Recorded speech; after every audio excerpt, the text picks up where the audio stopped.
مولاي صل وسلم دائما أبدا على حبيبك خير الخلق كلهم مولاي صل وسلم دائما نحمده ونصلي على رسوله الكريم أما بعد أعوذ بالله من الشيطان الرجيم بسم الله الرحمن الرحيم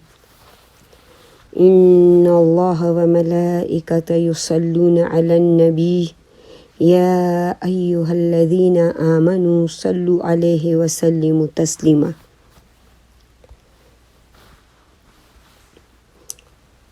الحمدللہ رب العالمین، ہم اپنے حیات طیبہ محمد مصطفیٰ صلی اللہ علیہ وآلہ وسلم کے اس زندگی میں پہنچے ہیں واقعی بنو نذیر کا. یعنی آج ہماری جو کلاس ہے وہ غزوہ بنو نذیر پہ ہوگی. اور جیسے کہ ہم نے پہلے یہ بات بتائی تھی کہ رسول اللہ صلی اللہ علیہ وآلہ وسلم اور مسلمانوں کو جو تکلیفیں پہنچی تھی احد کے بعد جو تکلیفیں پہنچی تھی، اور اسی کا یہ ایک سبب جو ہے یہ غزوہ بنو نذیر بھی بنا. لاسٹ کلاس میں بھی یہ میں نے بتا دیا تھا کہ رسول اللہ صلی اللہ علیہ وآلہ وسلم بنو نذیر کے پاس اس مقصد کے لیے گئے تھے کہ ان میں سے بنو عامر کے 2 آدمیوں کے خون بہا کے بارے میں یعنی ان سے مدد حاصل کریں، جس کو ایک صحابی نے بے خبری سے قتل کیا تھا. تو رسول اللہ صلی اللہ علیہ وآلہ وسلم نے بنو عامر کے 2 آدمی جو قتل ہوئے تھے، کیونکہ آپ صلی اللہ علیہ وسلم کا ان کے ساتھ حق و جوار کا معاہدہ تھا، اور یہی بنو نذیر جو تھے ان کا بھی بنو عامر کے درمیان عہد و پیمان تھے، اور یہ بھی ایک دوسرے کے حلیف تھے. تو رسول اللہ صلی اللہ علیہ وآلہ وسلم ان کے پاس پہنچے، ان سے مدد کرنے کے لیے کہا، اور بنو نذیر نے بھی جواب دیا کہ ہاں اے ابو القاسم، آپ جو چاہتے ہیں ویسے ہی ہوگا، یعنی ہم تو مدد کرنے کے لیے بالکل تیار ہیں. لیکن جیسے ہم بتا چکے ہیں کہ یہود اور جو تھے اسلام اور مسلمانوں سے یہ یہود جلتے بھونتے تھے. اور یہ جو بنو نذیر کا قبیلہ ہے اس وقت جو ہم غزوہ بنو نذیر بتا رہے ہیں، یہ قبیلہ جو تھا یہ اتنا جنگجو قبیلہ نہیں تھا، لیکن یہ سازشی قبیلہ تھا. یہ سازشیں کرتے تھے اور جو ہے نا لوگوں کو، دوسرے اقوام کو مسلمانوں کے خلاف ان کے دلوں میں کینہ ڈالنا، عداوت ڈالنا، جنگوں پہ ابھارنا. تو یہ خفیہ سازشیں تدبیروں میں لگے ہوئے یہ قبیلہ تھا. اب مسلمانوں کو عہد و پیمان کے باوجود اذیت دینے کے لیے انہوں نے طرح طرح کی حلییں اور تدبیریں یہ کرتے تھے. جب بنو قینقاع کی جلاوطنی ہوئی، ہم نے لاسٹ اس کا واقعہ بنو قینقاع کا پڑھا تھا، اور کعب بن اشرف جب قتل ہوا تو اس قبیلے کے تھوڑے حوصلے ٹوٹ گئے تھے اور یہ خوفزدہ ہو گئے مسلمانوں سے. انہوں نے خاموشی اختیار کر لی. لیکن جب غزوہ احد ہوا تو اس کے بعد ان کی جرأت جو تھی وہ دوبارہ پلٹ آئی. انہوں نے کل عداوت اور بدعہدی کی مسلمانوں کے ساتھ اور رسول اللہ صلی اللہ علیہ وسلم کے ساتھ. اب مدینہ کے منافقین اور ان کے مشرکین سے یہ پس پردہ ساز باز کر کے مسلمانوں کے خلاف یہ مشرکینوں کی حمایت کرتے تھے. نبی کریم صلی اللہ علیہ وآلہ وسلم سب کچھ جانتے ہوئے آپ صلی اللہ علیہ وسلم نے صبر سے کام لیا، کیونکہ پہلے بھی مسلمانوں کے ساتھ جو 2 واقعات ہوئے، جو مطلب ان کو دھوکے سے لے گئے اور جہاں پھر صحابہ کو شہید کر دیا گیا، تو رسول اللہ صلی اللہ علیہ وسلم اب نہیں چاہتے تھے کہ کسی اور طرح سے اب مسلمانوں کو نقصان پہنچے. اب اس کی تفصیل یہ ہے کہ رسول اللہ صلی اللہ علیہ وسلم، جیسے میں نے کہا کہ بنو عامر کے جو 2 آدمی غلطی سے قتل ہوئے تھے، اور اس کی دیت کے معاملے میں پہلے بھی جو مسلمانوں کی ٹریڈی ہوئی تھی، جب مطلب کوئی موت ہوگی تو سب مل کے دیت ادا کریں گے، اور بنو عامر کے ساتھ تو بنو نذیر کے جو تھے عہد و پیمان بھی تھے. تو یہ رسول اللہ صلی اللہ علیہ وآلہ وسلم ان کے پاس گئے اور آپ صلی اللہ علیہ وآلہ وسلم نے ان سے کہا کہ جو ہے نا مطلب دیت کے بارے میں جو ان پر واجب تھی دینی، تو اس کے بارے میں آیا ہوں۔ اور اس قبیلے نے کہا کہ اے ابوالقاسم ہم ایسا ہی کریں گے جیسا آپ چاہتے ہیں، آپ تشریف رکھیے، ہم آپ کی ضرورت پوری کر دیتے ہیں۔ اور پھر ان کے گھر کے ایک دیوار کے ساتھ رسول اللہ صلی اللہ علیہ وسلم ٹھیک لگا کر بیٹھ گئے اور ان کے انتظار کرنے لگے کہ اب یہ لوگ آئیں گے، دیت کی جو رقم ہے وہ لائیں گے۔ اور اس دوران آپ رسول اللہ صلی اللہ علیہ وسلم کے ساتھ حضرت ابوبکر صدیق رضی اللہ عنہ، حضرت عمر رضی اللہ عنہ اور حضرت علی رضی اللہ عنہ صحابہ کرام یہ جو تھے یہ بھی آپ صلی اللہ علیہ وسلم کے ساتھ تھے۔ یہودی جو تھے یہ تنہائی میں جمع ہو گئے۔ اب ان پر شیطان سوار ہو گیا جو ان کی بدبختی کا کیا ہے ایک ذریعہ بن گیا۔ شیطان نے ان کو خوشنما بنا کے پیش کیا۔ اب انہوں نے آپس میں یہ مشورہ کیا کہ کیوں نہ رسول اللہ صلی اللہ علیہ وسلم کو قتل کر دیا جائے۔ چنانچہ ایک آدمی نے کہا کہ کون ہے جو چکی جس میں آٹا یہ مسالے وغیرہ یہ لوگ پیستے تھے، یہ بہت لوہے کی ایک باری پتھر ہوتا ہے، اس چکی کو اٹھا کر اوپر چھت پہ لے جائے، جس کر کے ساتھ رسول اللہ صلی اللہ علیہ وسلم ٹیک لگا کے دیوار کے ساتھ بیٹھے ہیں، تو یہ پتھر جو ہے آپ صلی اللہ علیہ وسلم کے سر پہ پھینک دیں گے، اس طرح آپ صلی اللہ علیہ وسلم کو جیسے کہ کچل دیں گے۔ اس پر جو ہے ایک بدبخت یہودی تھا عمر بن جو ہے حجاش، اس نے کہا کہ یہ کام جو ہے میں کرتا ہوں۔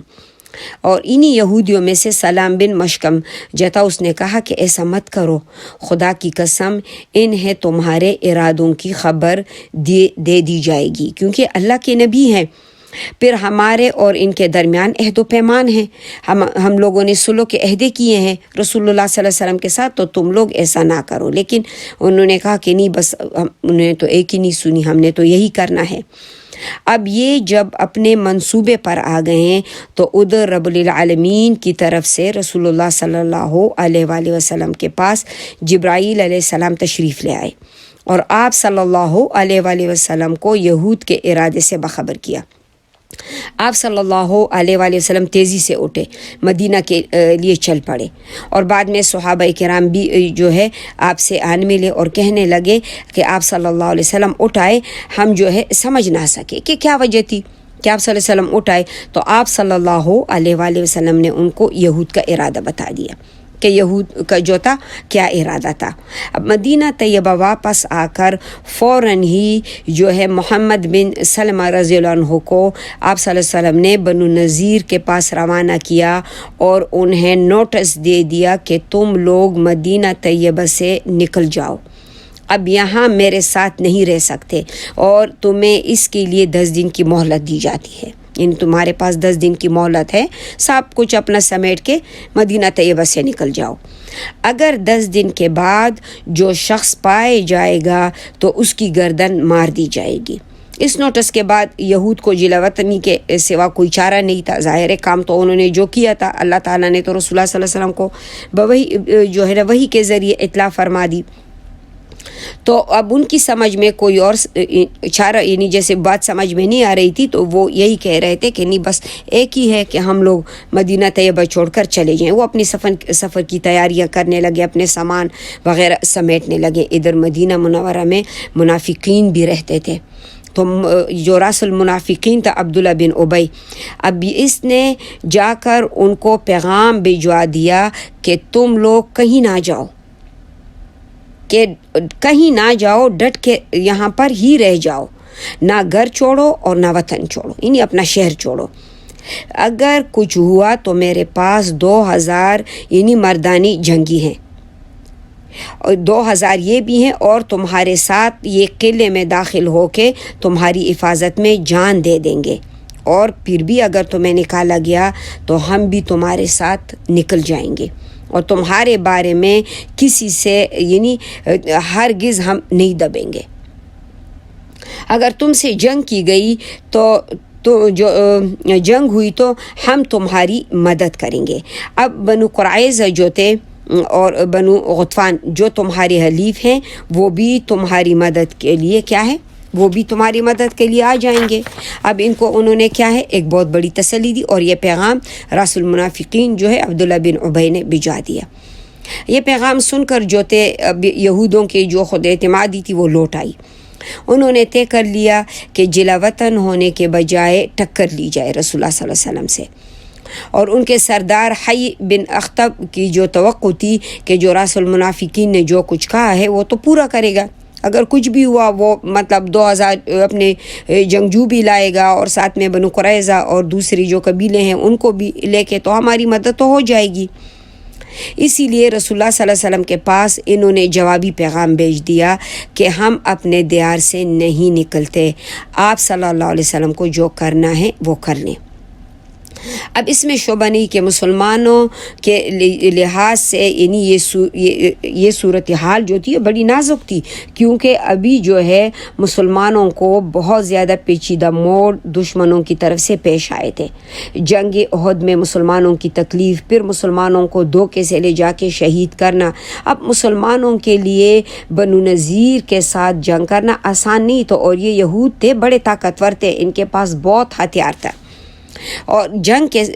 کرنے سے طرح طرح کے خدشات بھی تھے۔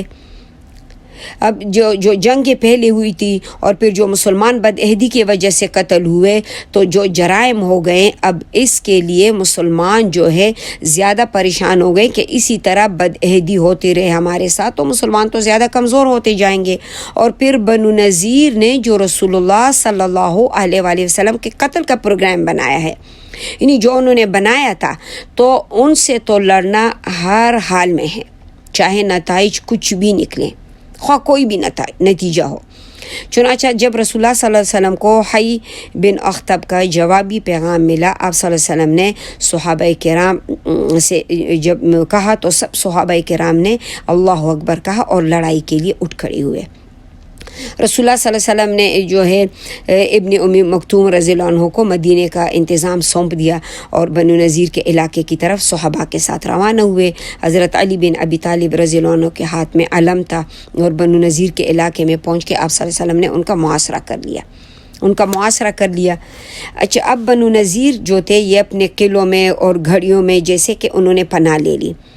اور قلعے جو ہے یہ اندر سے مسلمانوں پر تیر اور پتھر برسانے انہوں نے شروع کیے۔ اب ان کے کچھ باغات تھے، کچھ درخت تھے جن کو انہوں نے مورچے بنائے ہوا تھا، یعنی اپنے لیے کیا ہے ایک ڈال اور مورچے بنائے تھے، وہ درخت جو تھے ان کے لیے مورچے تھے۔ اسی لیے آپ صلی اللہ علیہ وآلہ وسلم نے جب دیکھ لیا تو آپ صلی اللہ علیہ وآلہ وسلم نے ان درختوں کو کاٹنے کا حکم دے دیا۔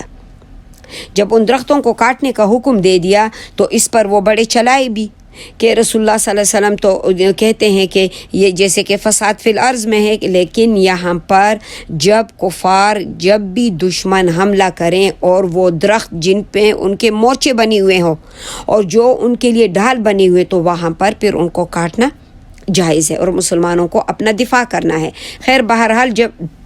ان کا محاصرہ کر لیا گیا تو اب بنو نذیر جو تھے انتظار کرتے رہے، وہ تو الگ تھلگ تھے کہ عبداللہ بن ابی جو ہے وہ آئے گا، اپنے لوگ لائے گا، لیکن اس نے تو خیانت کی، ظاہر ہے منافق تھا، منافق کی تو عادت ہی خیانت کرنی ہے۔ اب ان کے جو حلیف تھے غطفان وہ بھی کوئی بھی مدد کو نہ آئے،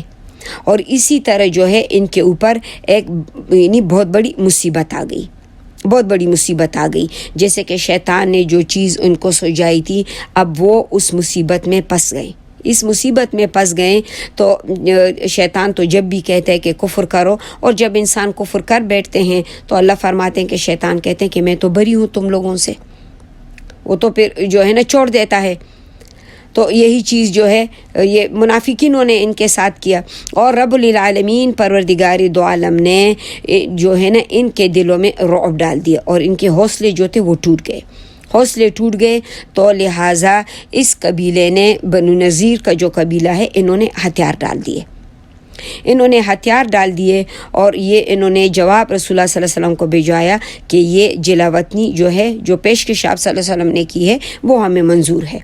تو انہوں نے دوبارہ جلا وطنی کی پیشکش کر لی کہ اب ہم جاتے ہیں، ہم نے نہیں لڑنا ہے، اور آپ صلی اللہ علیہ وسلم نے اس کو منظور فرمایا، اور پھر ان سے کہا کہ اسلحے کے علاوہ باقی جتنا سامان تم اپنے اونٹوں پر لاد سکتے ہو سب کچھ لے جاؤ، سب کچھ لے جاؤ۔ اب بنو نذیر نے اس منظوری کے بعد کیا کر دیے کہ ہتھیار ڈال دیے اور اپنے مکانات اپنے ہاتھوں سے اجاڑے۔ دیکھیں نا، اپنے گھر، اپنے قلعے، اپنے مکان بنانا اور پھر اپنے ہاتھوں سے ان کو توڑنا پھوڑنا اجاڑنا، تو یہ اللہ رب العالمین کی طرف سے ان پر عذاب تھا۔ یہاں تک کہ انہوں نے دروازے اور کھڑکیاں جو تھی وہ بھی توڑ توڑ کر جو ہے لا دیں، اور گھروں کی چھتیں، دیواریں، یعنی کنڈیاں جو بھی ان سے ہو سکتی تھی وہ اپنے اونٹوں پر انہوں نے لا دی اور ان کے اوپر جو ہے اپنے عورتوں اور بچوں کو سوار کیا۔ اب 600 اونٹوں پر یہ لوگ لاد کر روانہ ہو گئے۔ ان میں سے زیادہ تر یہود جو تھے، جیسے حی بن اخطب تھا، سلام بن ابی الحقیق جو تھا، یہ خیبر کا انہوں نے رخ کیا، اور اس میں سے ایک جماعت جو تھی یہ شام روانہ ہوئی۔ صرف ان میں سے 2 آدمی جو تھے وہ اسلام لے آئے، جو یمین بن عمرو رضی اللہ عنہ اور ابو سعید رضی اللہ عنہ جو تھے، یہ 2 انہوں نے اسلام قبول کر لیا، تو لہٰذا ان کی کسی چیز کو ہاتھ نہیں لگایا گیا۔ اب رسول اللہ صلی اللہ علیہ وآلہ وسلم نے شرط کے مطابق بنو نذیر کے ہتھیار جو ہے، زمین، گھر اور باغات اپنے قبضے میں لے لیے، اور ہتھیاروں میں 50 جو ہے زریں اور اس طرح سے یعنی بہت ساری 340 تلواریں تھیں، 50 زر اور 340 تلواریں تھیں۔ بنو نذیر کے باغات اور مکانات کے خاص اس پر رسول اللہ صلی اللہ علیہ وسلم کا حق تھا، اور آپ صلی اللہ علیہ وآلہ وسلم کو اختیار تھا کہ اس کو جیسے اپنے لیے محفوظ رکھیں، لیکن آپ صلی اللہ علیہ وسلم نے مالی غنیمت میں سے جو ہے یعنی خمس کا جو حصہ ہے وہ نہیں نکالا، کیونکہ یہ آپ صلی اللہ علیہ وسلم کو بطور فے ملا۔ یعنی مالی فے وہ ہوتا ہے کہ جس پہ گھوڑے نہ دوڑائے جائیں، جس پہ تلواریں نہ چلائی جائیں، جو دشمن ہتھیار ڈالے اور پھر جو مسلمانوں کو حاصل ہوتا ہے اس وقت، تو پھر اس پر اللہ کے نبی کا حق ہوتا ہے۔ اور مسلمانوں نے اس پر گھوڑے تو نہیں دوڑائے تھے، نہ انہوں نے شمشیر سے فتح کیا، لہٰذا آپ صلی اللہ علیہ وآلہ وسلم نے مال کو خصوصی طور پر جو ہے پھر مہاجرین اولین جو بہت ہی غریب تھے ان میں تقسیم کر دیا۔ البتہ 2 انصاری صحابہ جس میں ابو دجانہ رضی اللہ عنہ اور سہل رضی اللہ عنہ جو تھے، یہ بھی غریب تھے، فقر میں تھے، تو ان کو بھی رسول اللہ صلی اللہ علیہ وسلم نے کچھ دے دیا، اور باقی اس میں سے ایک چھوٹا سا ٹکڑا آپ صلی اللہ علیہ وسلم نے اپنے لیے محفوظ کیا، جس میں سے ازواج مطہرات کا سال بھر کا خرچہ نکالتے تھے، اور جو بچتا تھا پھر وہ جہاد کی تیاری کے لیے ہتھیار اور گھوڑوں کی فراہمی میں یعنی اسی پہ ہی وہ خرچ فرماتے تھے۔ اب غزوہ بنو نذیر جو ہے یہ 12 ربیع الاول 4 ہجری میں پیش آیا۔ اللہ تعالیٰ نے پوری جو قرآن میں سورہ حشر ہے وہ اسی کے بارے میں نازل فرمائی ہے، اب جس میں یہود کی جلاوطنی کا پورا نقشہ جو ہے سورہ الحشر میں اللہ رب العالمین نے کھینچا ہے، اور مال فے کے بھی پوری جو ہے ڈیٹیل اس میں بیان ہوئی ہے۔ تو سورہ حشر میں الحمدللہ ہم جو ہیں آج کل سورہ حشر ہی شروع کر رہے ہیں، تو ہماری تفسیر کی کلاسوں میں الحمدللہ اس کا ذکر آئے گا۔ ابن عباس رضی اللہ عنہ فرماتے ہیں کہ سورہ حشر کے بارے میں فرمایا کرتے تھے کہ یہ بنو نذیر کے لیے یعنی پر یہ سورہ جو ہے نازل ہوئی ہے۔ اب مسلمانوں کو اللہ رب العالمین نے ایک شاندار کامیابی دے دی۔ اس کامیابی سے اب مسلمانوں کا جو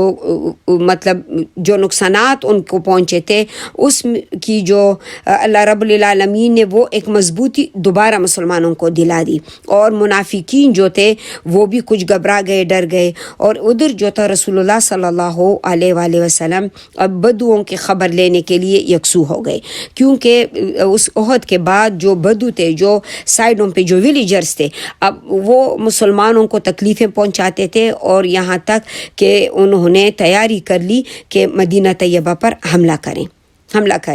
تو اسی وجہ سے رسول اللہ صلی اللہ علیہ وآلہ وسلم نے کہا کہ ان کی جرأت اس حد تک بڑھ چکی ہے کہ وہ مدینہ طیبہ پہ چڑھائی کا سوچ رہے ہیں۔ آپ صلی اللہ علیہ وآلہ وسلم جب غزوہ بنو نذیر سے فارغ ہوئے تو آپ صلی اللہ علیہ وسلم جو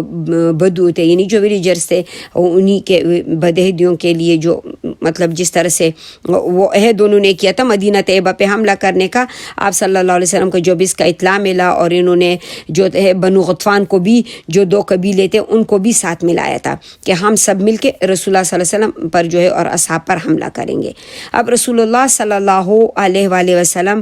نے اچانک فیصلہ کیا اور ان پر اچانک یلغار کر دیا، صحابہ کو لے کے ان کی طرف چل پڑے اور نجد تک دور تک جو ہے گھستے گئے، جس کا مقصد یہ تھا کہ ان لوگوں پر ایک خوف طاری ہو جائے اور دوبارہ مسلمانوں کے خلاف یہ کوئی سنگین کارروائیاں اور سازش کرنے کی کوئی جرت ہی نہ کر سکیں۔ اب مسلمانوں کے جب ان پر اچانک حملہ ہوا تو یہ سب خوفزدہ ہو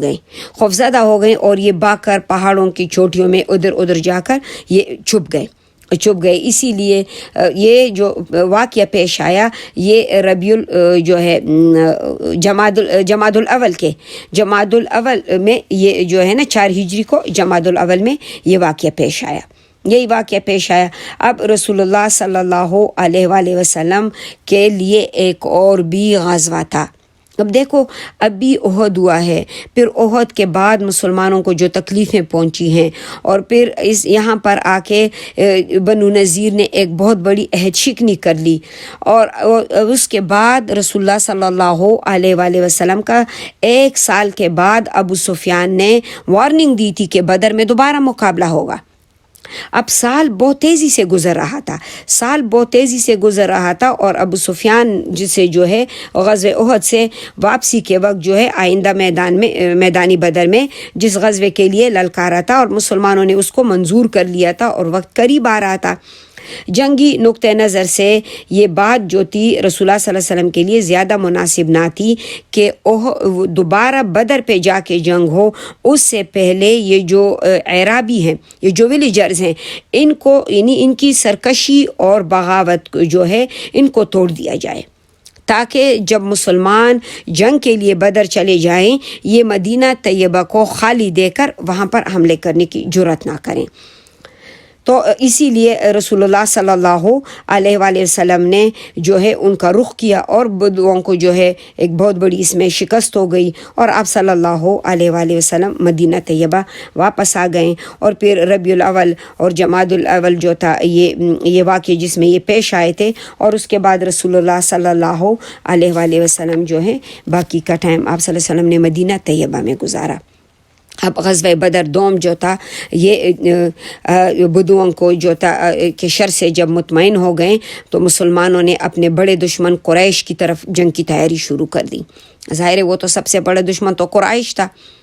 کیونکہ سال جو تھا اب تیزی سے ختم ہو رہا تھا۔ احد کے موقع پہ یہی طے ہوا تھا کہ رسول اللہ صلی اللہ علیہ وآلہ وسلم اب صحابہ کرام کا یہ فرض تھا کہ میدان میں جا کے جو ہے ابو سفیان اور اس کے قوم سے 2 ہاتھ کر لیں،